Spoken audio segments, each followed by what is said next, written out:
제가 서울에 산 지도 이제 6년 차입니다. 이제 서울에 살면서 이제 저도 서울 사람이 많이 됐어요. 많이 익숙해지고. 근데 지금도 좀 생소하다가 느끼는 것 중에 하나가 뭐냐면 119 사이렌 소리가 참 자주 들린다는 거예요. 그러니까 우리 교회가 있는 이 연희동이 이 도로가 참 많은 것 같아요. 교회 좌우에도 도로가 참 많고, 교회 앞뒤로도, 교회 뒤쪽으로도 큰 도로가 있지 않습니까? 또 앞으로도, 교회 앞쪽으로도 홍제천변으로 또 도로가 쫙쫙 나 있고, 또 내부 순환로, 아주 국가의 중요한 간선도로가 또 지나가고 있고, 그래서 그 도로가 많아서 그런지 그 119 사이렌 소리가 자주 들립니다. 하루에도 몇 번씩 들리는 것 같아요. 그러니까 그 사이렌 소리가 들릴 때마다 우리가 이렇게 일상을, 그냥 노멀한 일상을 살고 있는 이 순간에도 누군가는 사경을 헤매고, 누군가는 산소호흡기에 의존해야 되고, 누군가는 사고를 당해서 피를 흘리고 있고, 정말 급박한 상황들이구나. 그런 것들을 이제 떠올리게 되죠. 그 소리를 들으면.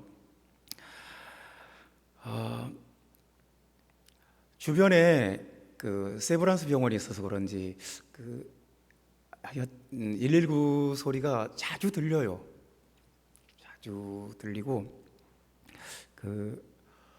언젠가는 119 헬기가 날아가는데, 공중에 헬리콥터가 날아가는데, 헬리콥터도 사이렌을 울리면서 날아가더라고요. 그래서 헬리콥터는 뭐 교통체증이 없으니까요, 사이렌을 울리지 않아도 아무 상관없을 텐데 왜 공중에서도 이렇게 삐요 삐요 하는 소리를 내면서 갈까 참 궁금했습니다.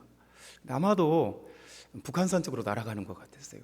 그러니까 북한산에서 누군가가 실족했든지, 누군가가 낙상을 했든지 해서 이제 걸을 수 없고 뭐 허리를 다쳤든지, 그 사람에게 사이렌 소리를 내서 우리가 가고 있으니까 안심해라, 그런 뜻인지도 모르겠어요. 하여튼 하늘을 날아가는 119 헬기도 사이렌을 울리면서 가더라고요. 참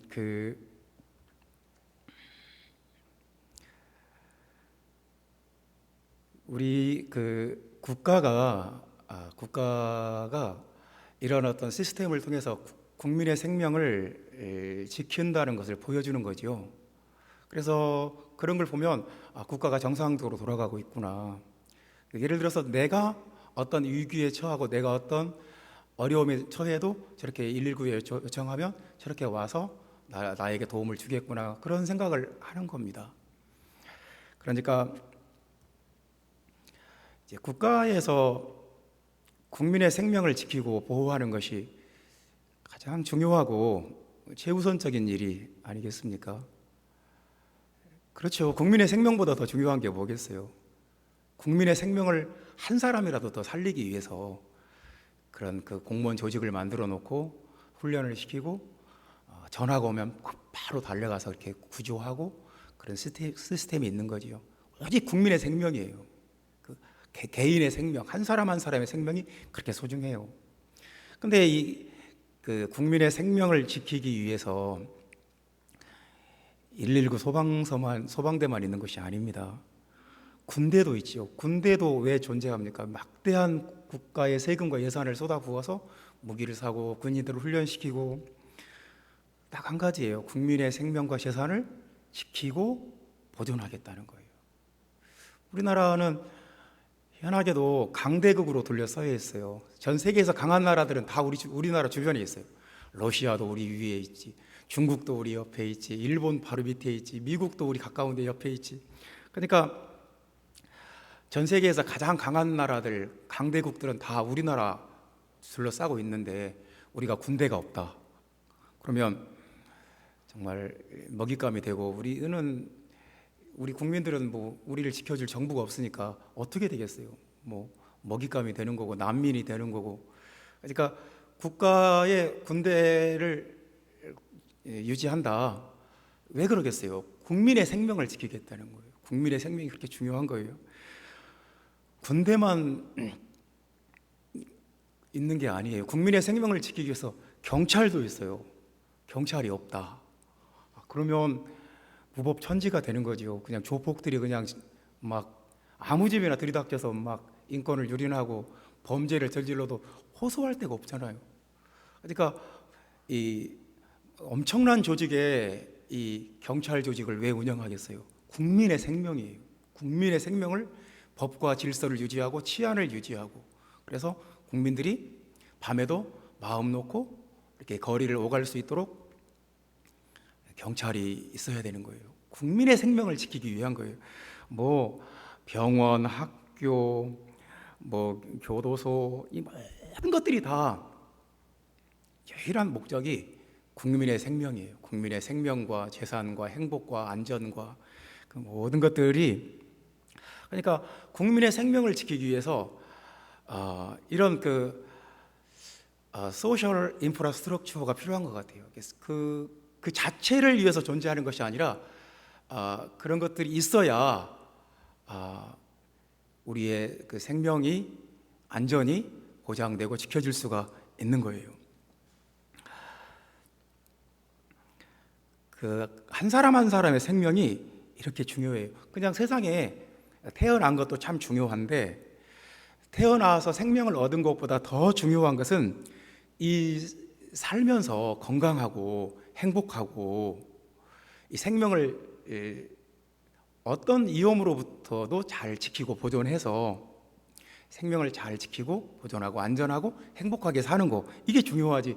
태어났는데 아주 불행하고 막 범죄에 시달리고 그러다가 죽고 막 이러면 안 되잖아요. 그러니까 국가의 최우선 과제는 국민의 생명과 안전과 행복을 지키는 거죠. 그래서 국가를 만드는 거고요. 본문에도 이제 그런 말씀이 나와 있습니다. 하나님의 나라에서, 하나님 나라의 가장 중요한 게 뭘까요? 하나님 나라 백성들의 그 생명을 지키는 거죠. 하나님 나라의 백성들이 그 생명을 잃지 않도록. 그러니까 지금 본문의 상황이 이단들이 막 득세하던 시대예요.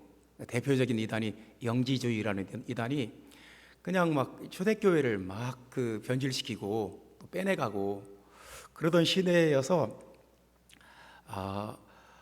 사람들이 그 하나님 앞에 받은 생명을 다 빼앗기고 이단에게 이렇게 팔려가고 그런 시대다 보니까 이제 사도 요한이 성령의 감동을 받아서 이 말씀을 우리에게 주신 것입니다. 그러니까 하나님 나라에도 하나님 나라의 백성을 그 생명을 지키기 위한 여러 가지 인프라스트럭처가 있는 거예요. 하나님 나라 백성의 생명을 잃지 않도록, 안전하도록, 하나님 나라 백성이 담대하고 품위와 존엄을 가지고 살고 죄를 이기고 살 수 있는 능력을 갖고 이렇게 할 수 있도록 여러 가지 하나님 나라에도 어떤 그 보이지 않는 인프라스트럭처가 있는 거예요. 아니, 하나님 나라에서 자기 백성을 지킬 수 있는 이런 것들이 없다면 위험하겠죠. 그래서 오늘 본문에는 하나님 나라에서 자기 백성들을 지키기 위한 세 가지 역사가 있다고 말씀합니다. 이 세 가지 역사로 하나님의 백성들을 지켜나간다.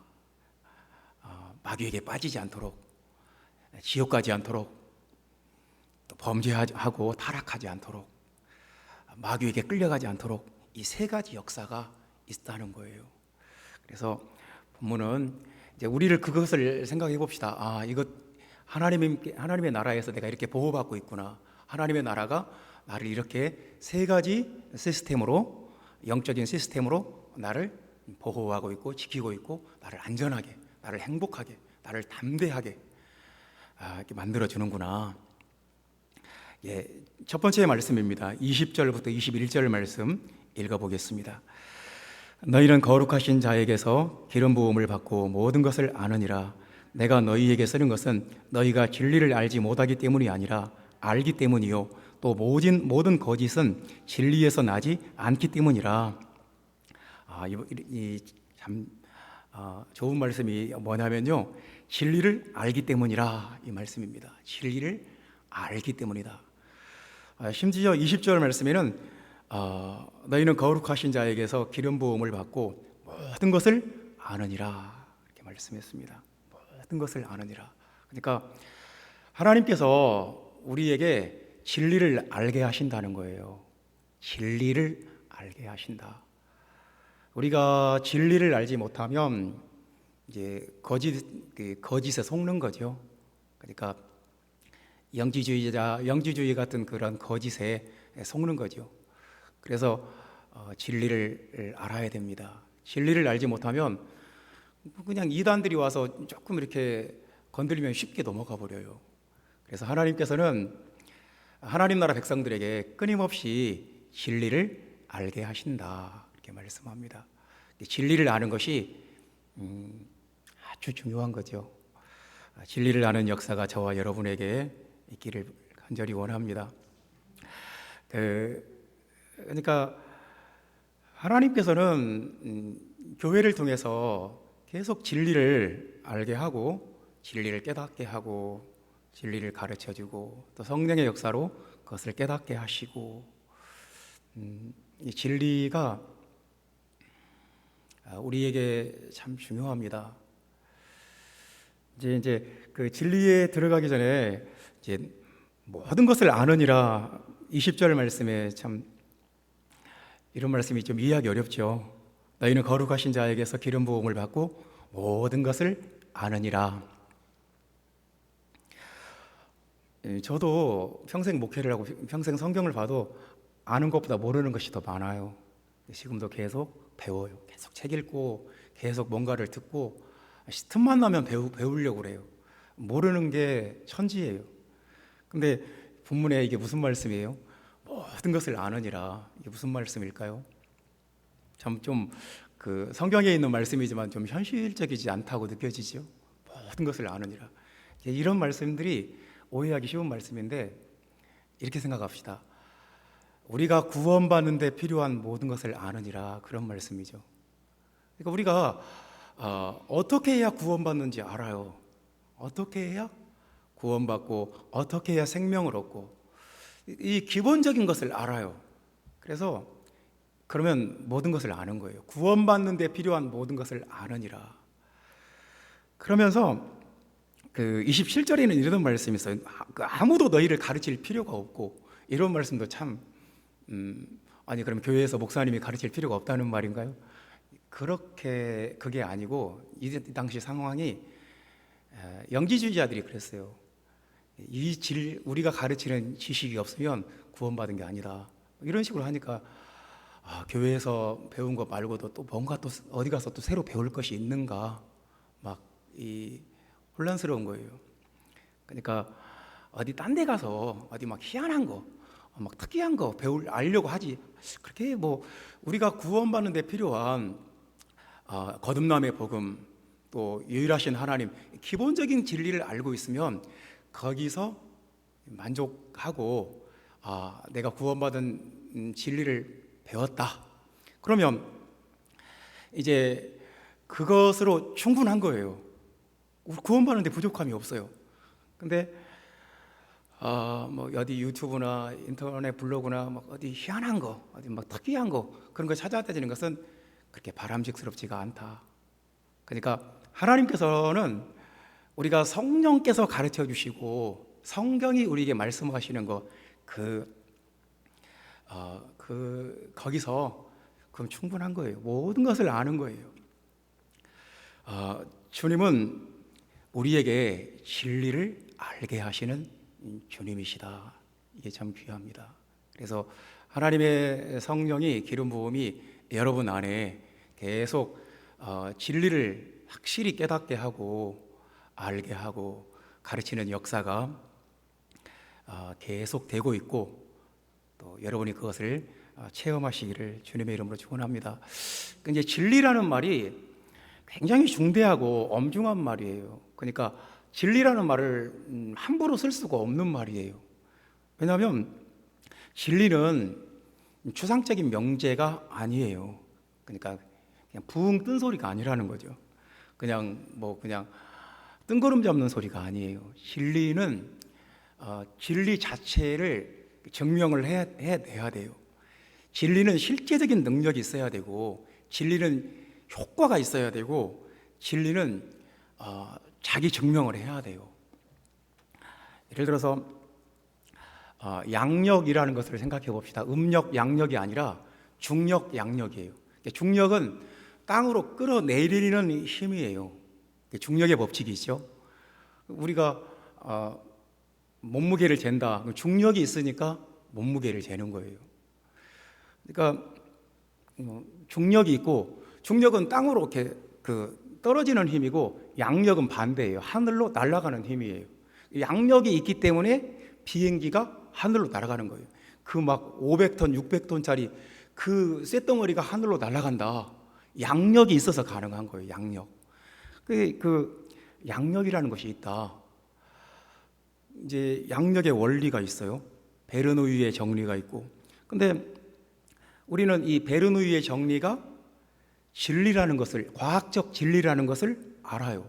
왜냐하면 증명이 됐으니까요. 그 베르누이의 정리대로 정말 양력이 발생을 하면 이 물체가 중력을 이기고 하늘로 떠요. 그래서 우리가 비행기를 타고 해외를 다닐 수가 있는 거예요. 그러니까 베르누이의 정리가, 양력의 원리가 진리가 되려면 그것이 실제적으로 증명이 돼야 돼요. 그래야 이게 진리인 거예요. 베르누이의 정리대로 해왔는데 하늘로 안 뜨더라, 땅으로 꼬꾸라지고 추락하더라, 그러면 이게 진리가 아닌 거죠. 그러니까 진리라는 말은 함부로 쓸 수가 없어요. 공항에서 비행기가 뜰 때마다, 비행기가 이륙할 때마다 베르누이의 정리가, 양력의 원리가 진리로 증명이 되는 거예요. 그러니까 이건 진리다. 중력의 법칙도 진리고 양력의 원리도 이건 진리다, 인정하는 거예요.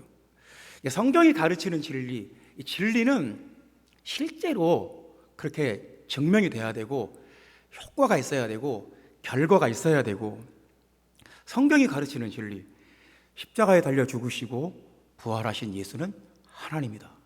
그리고 그 하나님은 성령으로 우리 가운데 임재해 계신다. 우리와 함께 하신다. 우리의 기도를 듣고 응답하신다. 이것이 성경이 가르치는 진리예요. 예수는 하나님이다. 이것이 성경이 가르치는 궁극적인 진리예요. 근데 이것이 진짜 진리라면 이 진리 때문에 우리 삶이 바뀌어야 되고, 우리 생각이 바뀌어야 되고, 우리 존재의 변화가 일어나야 돼요. 뭔가 결과가 있어야 돼요. 예수님이 하나님이다. 그 진리는 그냥 공허한 소리가 되어버리고, 성경에 그런 말이 있나 보다, 기독교 교리래 그게 하고, 내 생활대로 전혀 세상적으로 살아버리면 그 성경이 말하는 진리는 진리가 아닌 거예요. 그러니까 진리를 안다는 것은 요한복음에 그렇게 말씀했어요. 진리를 알지니 진리가 너희를 자유케 하리라. 진리는 반드시 우리를 자유케 해요. 죄에서 자유케 하고, 옛날의 습관에서 자유케 하고, 옛날 성격에서 자유케 하고, 완전히 자유롭게 만들어 버려요. 진리를 알면, 진리는 우리를 그냥 그대로 두지 않아요. 나 그 기독교의 진리를 내가 믿는다고, 성경이 가르치는 진리를 내가 믿는다. 근데 내 삶은 하나도 안 변해. 옛날 똑같이 살아요. 바람 피고 그냥 막 술 먹고 그냥 막 방탕하게 살고 성질 부리고 막 이렇게 살아버려요. 그러면 그 진리는 진리가 아닌 거예요. 나한테는 진리가 아닌 거예요. 진리를 안다는 것은 나에게 효과가 있어요. 결과가 있어요. 진리는 능력이 있어요. 그래야 진리예요. 우리는 이 진리의 말씀을 믿고 변화되고 새로워진 수많은 사람들을 알아요. 우리 자신들도 내가 이 진리를 알지 못했다면 우상숭배하고 있었을 거예요.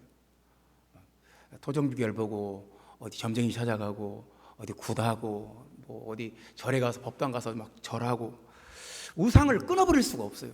근데 이 진리를 알았기 때문에 그 모든 그 조상들이 숭배하던 우상들을 다 끊어버리고 제사를 끊어버리고 명절 때 차례 지내지 않고 세상 습관들을 다 끊어버릴 수 있었던 거예요. 아니면 무서워서 못해요.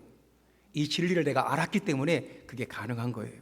이 진리가 내게 있기 때문에 내가 더 이상 세상의 습관들, 내 옛날 성격대로 살지 않고 내 옛날 방식으로 살지 않는 거예요. 새로운 마음으로 새 사람이 되는 거예요.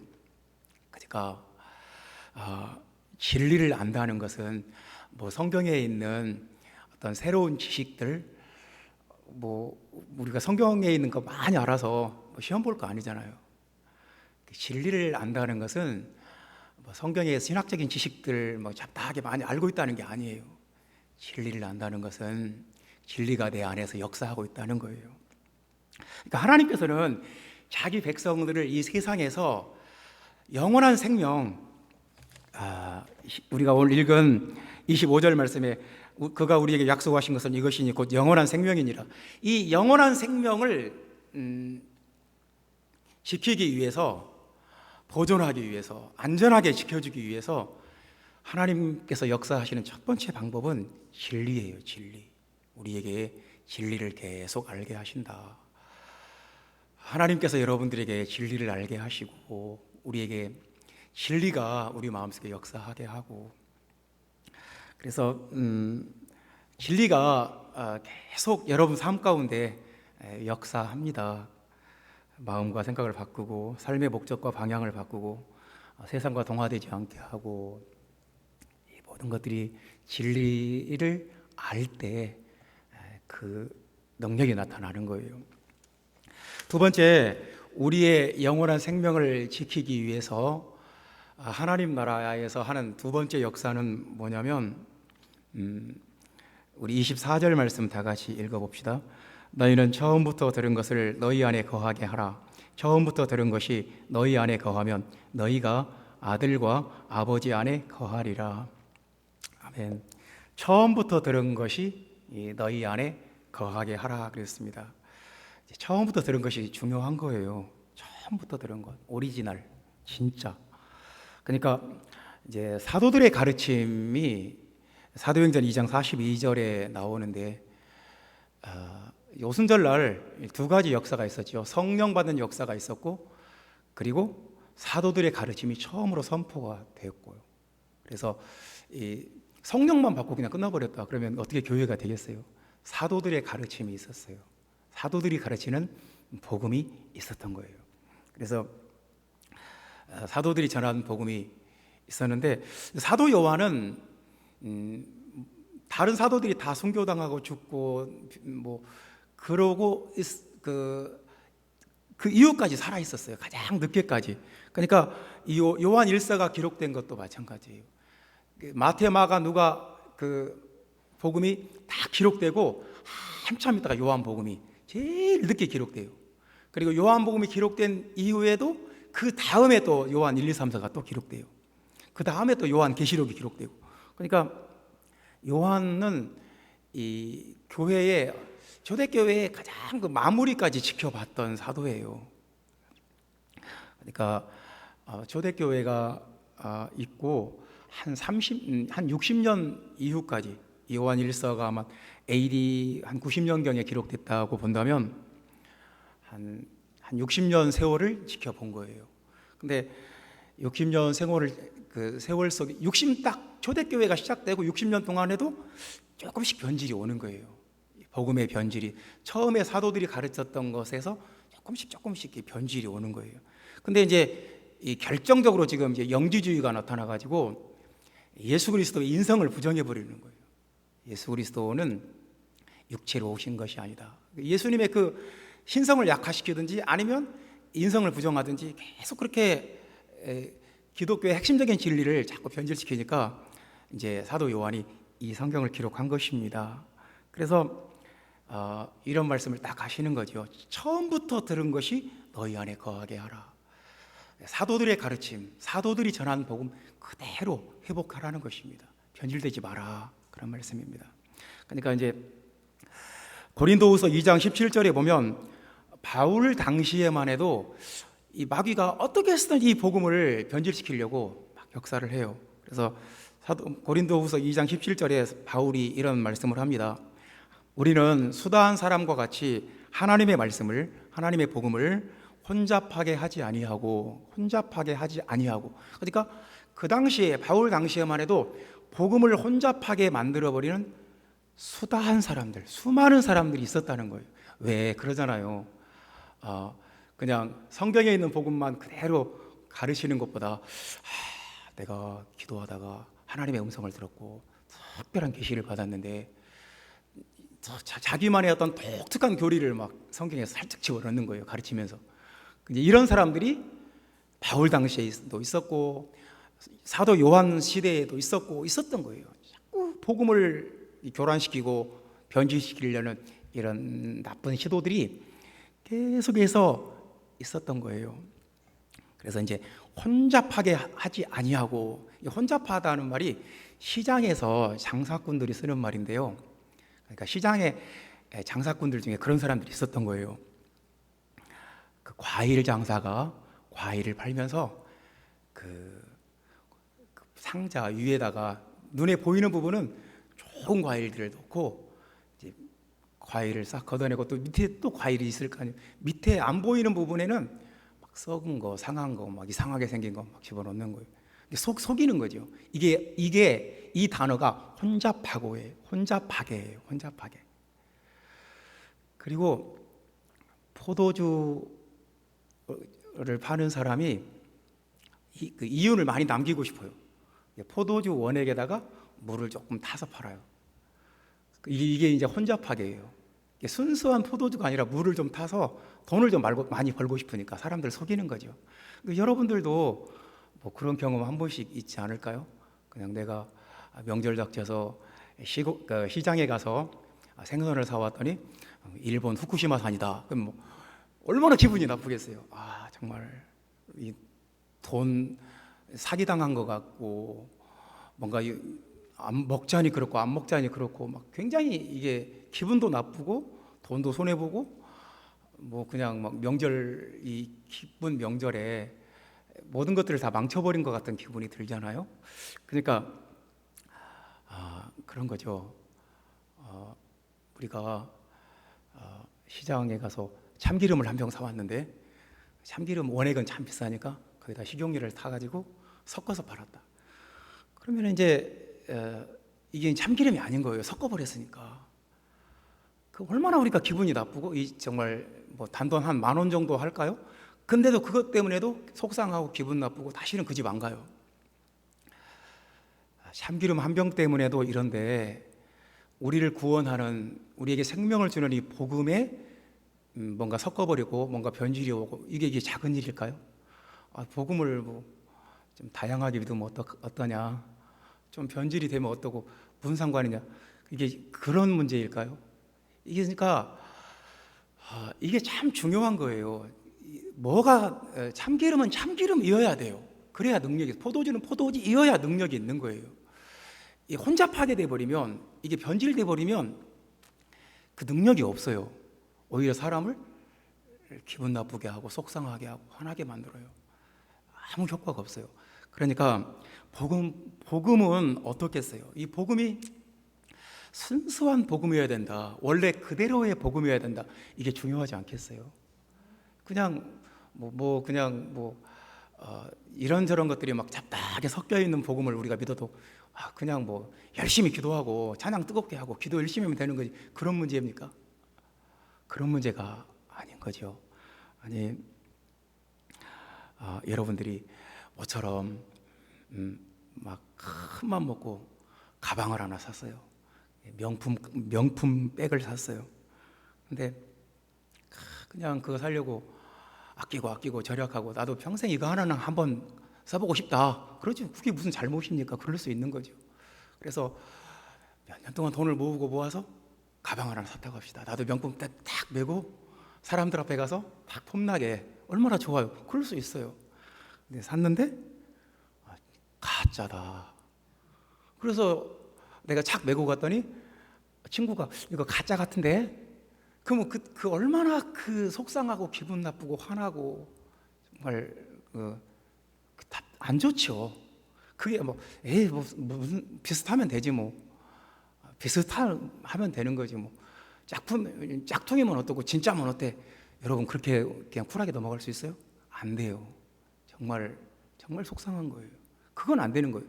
아니 하물며 우리가 이 영원한 생명을 얻는 이 복음이 뭐 좀 이것저것 섞이고 좀 짝퉁이어도 상관없다.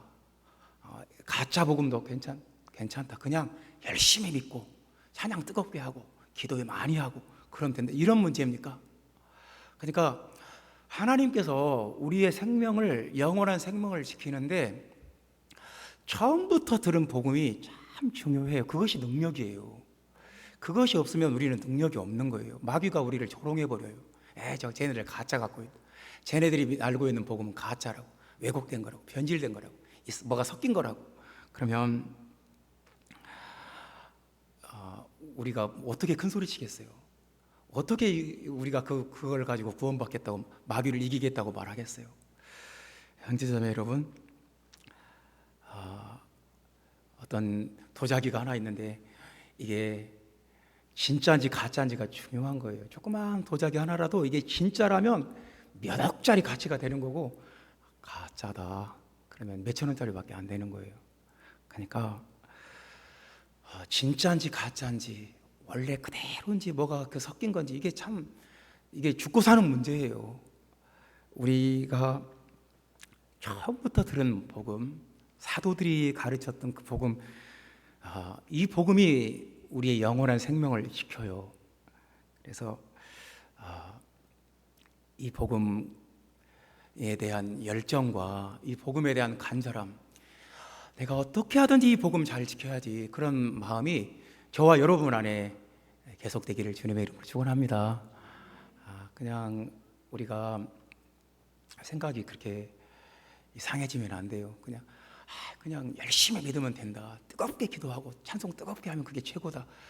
물론 그게 중요한데 성경은 그것만 말하는 게 아니에요. 처음부터 들은 복음, 이 말세에, 이 마지막 때 주님 오실 날이 가까웠는데 그럴수록 이 귀한 복음 지켜나가는 저와 여러분 되기를 간절히 원합니다. 세 번째입니다.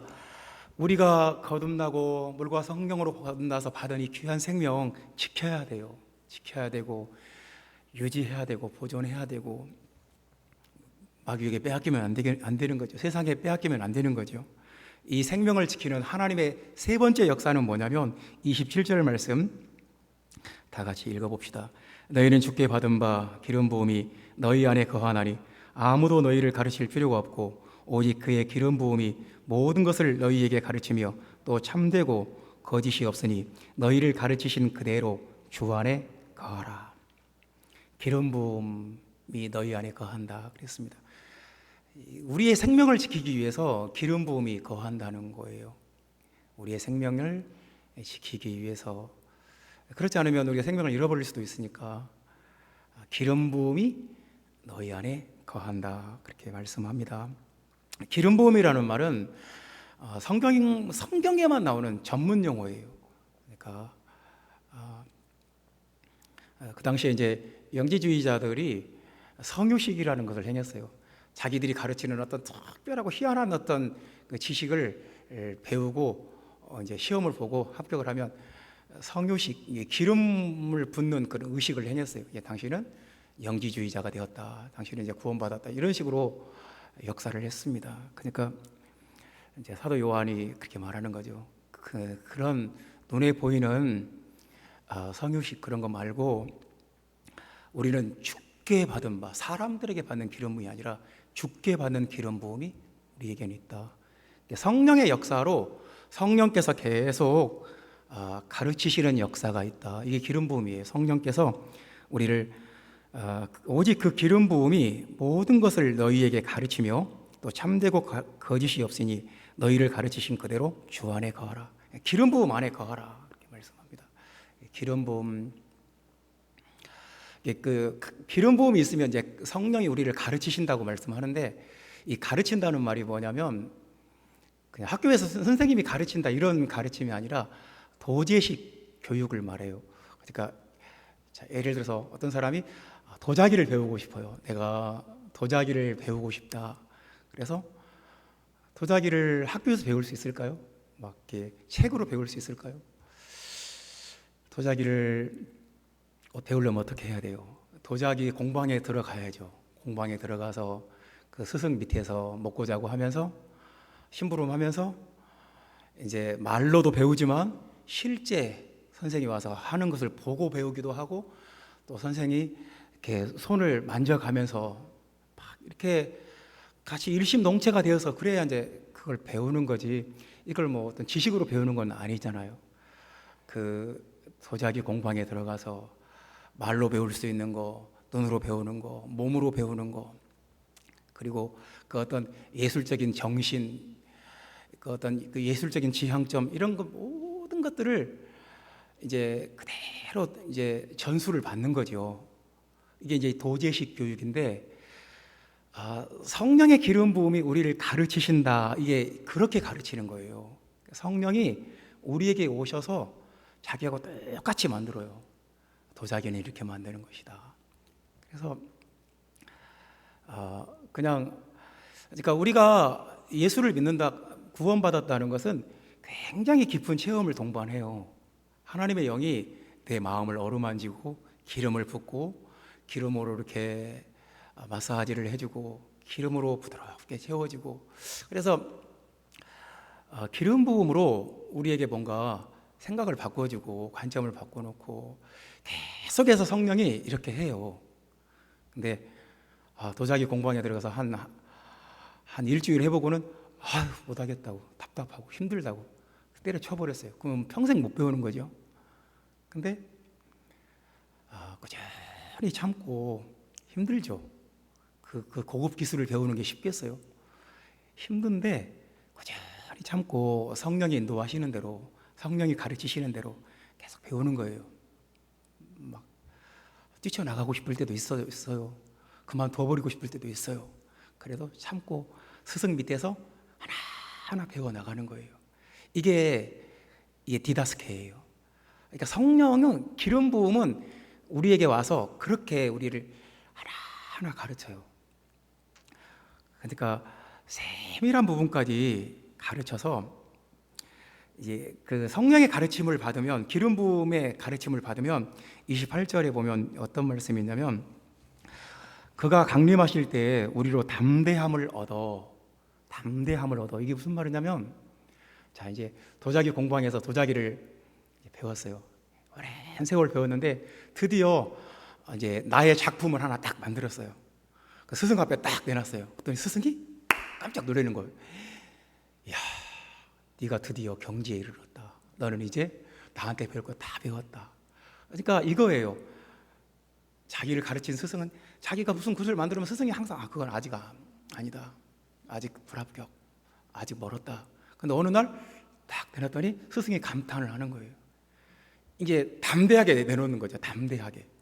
그러니까 성령의 기름 부음을 받고 우리의 심령과 우리의 속사람과 우리의 이 모든 것들이 성령께서 빚어가시는 게 되면 주님이 강림하실 때 담대하게 딱 나타날 수 있는 거예요. 주님 보시라고. 내가 이렇게 성령의 기름 부음으로 이렇게 변화되었다고, 이렇게 새 사람이 되었다고, 나를 담대하게 내놓을 수 있는 거죠. 담대할 수 있는 거죠. 자신감이 있는 거죠. 이게 중요하지 않을까요? 성령의 기름 부음만이 그것을 가능하게 하는 거예요. 성령의 기름 부음만이 우리를 실력 있는 사람, 영적으로 수준 높은 사람이 되게 만드는 거죠. 또 그 앞에서 부끄럽지 않게 하려 함이라. 부끄럽지 않다는 말은 어떤 품위와 존엄이 생긴다는 말이죠. 그러니까 기름 부음이 우리를 계속 가르치면 우리가 부끄럽지 않게 된다. 다시 말해서 품위와 존엄이 생긴다는 거예요. 사람이 품위 있고 존엄하다는 것이 굉장히 중요해요. 그러니까 나이 들어서 치매 걸릴까 두렵다. 왜 그래요? 품위를 잃을까 봐. 그냥 그동안에 내 평생 살아왔던 내 어떤 그 자존심과 내 품위와 이런 걸 잃어버리고 막 아주 심해 걸려가지고 막 자식들 앞에서 또 나를 아는 사람들 앞에서 아주 그냥 품위를 잃어버리는 것이 그렇게 우리는 죽기보다 두려운 거예요. 우리는 아이들한테 그러잖아요. 아빠, 내가 만약 어떤 생명 유지 장치가 필요한 상황이 되면 그런 시술을 하지 마라. 막 호흡기 꽂아놓고 막 억지로 생명을 유지시키지 마라. 왜냐하면 품위가 이렇게 중요한 거예요. 존엄하게 죽고 싶은 거예요. 이게 생명을 잃는 것보다 중요한 것이 품위를 유지하고 존엄한 존재가 되는 거예요. 우리가 자신의 품위나 존엄을 잃어버리는 것은 죽는 것보다 무서운 거예요. 그러니까 부끄럽지 않게 하려 함이라. 성령의 기름 부음이 우리를 가르치고 우리를 훈련시키고 우리를 변화시켜 놓으면 굉장히 품위 있고 존엄하게 돼요. 그래서 내가 세상에 있든 없든 사람들이 나를 존경하고 기억하고 추모하게 돼요. 그러니까 부끄럽지 않다는 말이 성경에 이런 말이 그냥 쓱 지나가는 말인데요, 굉장히 중요한 말인 거죠. 기름 부음이 있어야 돼요. 우리가 예배 시간에만 주님의 임재 속에 들어가는 것이 아니라 매일매일의 삶 속에서 기름 부음이 하나님께서 나를 빚어 가셔야 돼요. 토기장이신 주님이, 도자기 공방의 주인이신 주님이 나를 매일매일 이렇게 다듬어 가셔야 돼요. 근데 주님이 나를 아주 위대한 작품으로 만들어 가시는 거죠. 위대한 도자기 작품으로 만들어 가시는데 내가 나는 그 기름 부음 싫다고, 나는 내 성격대로 살아야 되겠다고 그래 버리면 기름 부음이 멈추는 거죠. 끊어지는 거죠. 기름 부음의 역사가, 가르치는 역사가 저와 여러분 안에 천국 갈 때까지 계속되기를 주님의 이름으로 축원합니다. 그 하나님 나라에서 그 나라 백성들의 영원한 생명을 주셨는데 그 생명을 지키고 보존하고 행복하게 살고, 이게 굉장히 중요해요. 그래서 그 생명을 지키고 보호하도록 진리를 알게 하시고 처음부터 들은 복음을 주시고 또 기름 부음의 가르침이 있고, 이 말씀 여러분의 말씀이 되기를 예수님의 이름으로 축원합니다. 기도하겠습니다.